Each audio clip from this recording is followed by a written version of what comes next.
of course there are the regulatory issues that we've been talking about already, but fundamentally it's about the business case. It's about whether the market will support MVNOs. Now, what we need to find, I think the greatest problem when we discuss MVNOs is how the underlying MNO, the existing operators, can make money at the same time as the MVNOs making money. This is the challenge that we face when we discuss MVNOs. And there are many answers, and the very statistics that were presented early on show that it's not a simple question to answer at all. I mean, you mentioned the number of MVNOs that were launched, and also the number of MVNOs that went out of business last year. Now, to me, that statistic shows that there are plenty of entrepreneurs out there who are prepared to take entrepreneurial risks, to explore new market segments for the underlying MNOs. It also makes me wonder why sometimes the underlying MNOs are worried about MVNOs. The underlying MNOs have got a huge investment, and the MVNOs, I believe, can help them, especially in a maturing market. I mean, everything's always changing. When Computaris came to Romania in 2001, we came because there was a pool of talent and because the cost was good. But now we're in Romania because it's an interesting market to be in of itself. And as markets mature, the market conditions change. So here we see a moment, I think probably the moment is now coming in Romania, that the MVNOs help the MNOs to target different parts of their market that they otherwise cannot reach. And they also help the MNOs to make a more efficient use of their huge investment by laying part of the risk that the MNOs have made, and offlaying part of the investment they made in investing in their network infrastructure and spectrum. If we think about the different types of MVNO that can help the MNO, the very first type are the strong brands that we've mentioned earlier on. I think these are the Carrefours of the world and the Virgin Mobile of the world. I think these are quite few and far between. When they happen, they are very successful and everyone talks about them. Virgin Mobile in the UK is an MVNO, and there are surveys of customers of their satisfaction of the network performance, not the customer care or anything else, but the satisfaction of the network performance. Now, clearly, Virgin Mobile has the same network performance as its underlying MNO. But in these surveys, Virgin Mobile always comes out top, and the underlying MNO comes out bottom. So the brand makes a difference, and it shows that the brand can add the brand of an MVNO can add value to the MNO. But it has to be a very strong brand in this case. It has to be a brand like Virgin or like Carrefour. So I think these are quite few and far between. Now, I just came back, as was mentioned, from Malaysia. On Friday I had a couple of meetings with MVNOs in Malaysia that we're doing business with. And one of them is actually this type of MVNO. It's TuneTalk. And I don't think this brand is so well known in Europe, but it's a kind of Asian version of Virgin, or an Asian version of EasyJet. It's a whole series of leisure brands that started in different businesses. In the case of Virgin and EasyJet, Virgin started in the record industry and EasyJet started in the airline industry. They've then expanded out in different parts of leisure. So in the case of the TuneTalk brand, this started with an airline called AirAsia that's amazingly successful. It's got a very, very strong brand.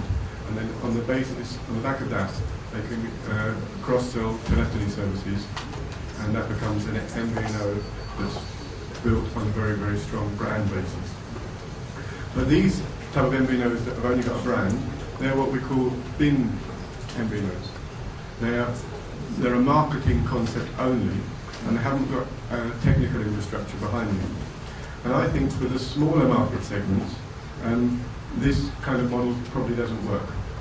The reason being, MNOs will be very happy to allow an MVNO to come in, invest money, and test out a small market segment. And then, as soon as that market segment shows, if it doesn't show promise, then they can close it down. The MVNO is not successful. But if it does show promise and it takes off, then it's very easy for the underlying MNO to step in and take over that business from the MVNO. And this is because the MVNO doesn't have its own infrastructure, its own platform, so it can't differentiate in terms of the services it can offer to the MNO. So I think for the smaller market segments, to explore those segments, it's quite important for the MVNO to have its own differentiator through a different platform so that it can explore those segments in a different way. Now, an example that we are involved in Computaris is the second operator I was meeting on Friday, which is an operator that targets a particular market segment in Malaysia. Now, I was saying that I believe Malaysia is a good benchmark for Romania, because in Malaysia, I don't know whether you're aware, there's about 23 million people, so it's approximately the same size, and in terms of ARPU levels, it's comparable also with Romania. So, but in Malaysia, there's a market segment, it's quite a big one, it's about 20%, it's the Chinese community. There's one operator out there, Celcom, it's very, very strong, it's probably the leading brand, but it doesn't have a good penetration in the Chinese community. So they were very happy to set up an MVNO to help them penetrate this particular market segment, in this case an ethnic market segment.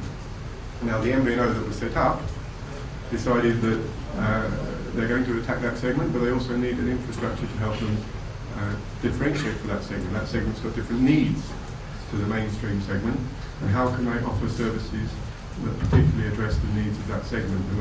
And they choose to have a conversion billing system.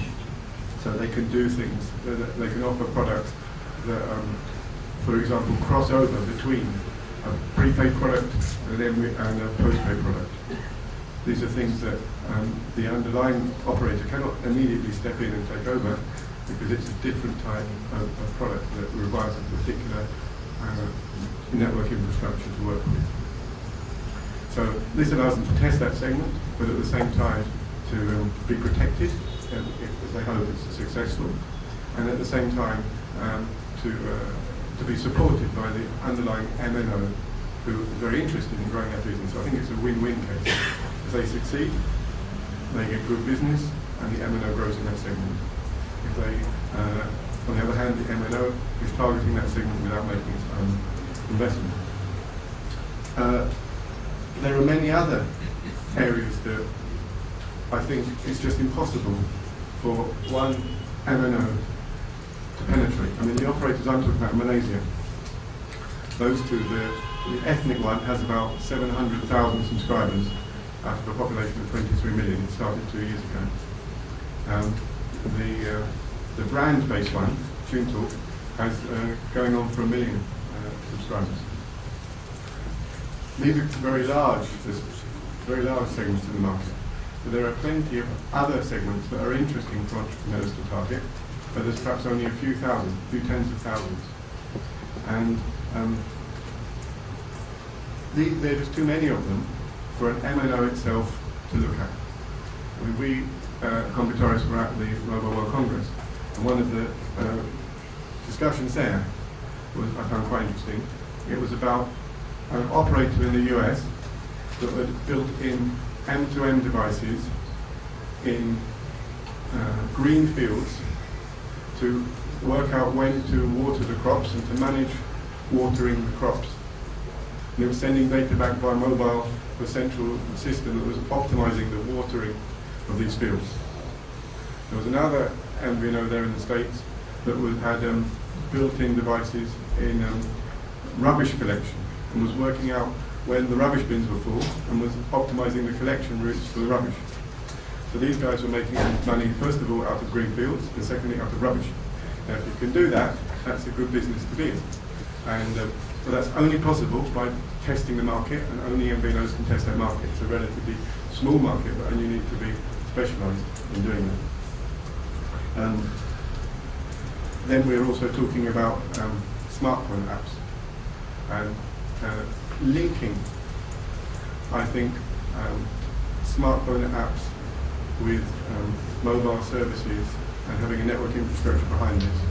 There are many, many possibilities that only small companies, entrepreneurial startups can think of, and these are the opportunities that only MVNOs can explore. One of the great trends in the mobile market, I think, is it used to be fixed, and now everything is moving to mobile. And next year, everything's moving to cloud, and in 2 or 3 years, everything's moving to social. So there's this great trend of things moving fixed to mobile, to cloud, to social, and all of these things have a huge number of possibilities that are each only small segments that MVNOs can take the risk and address and help optimize the investment of the MNO.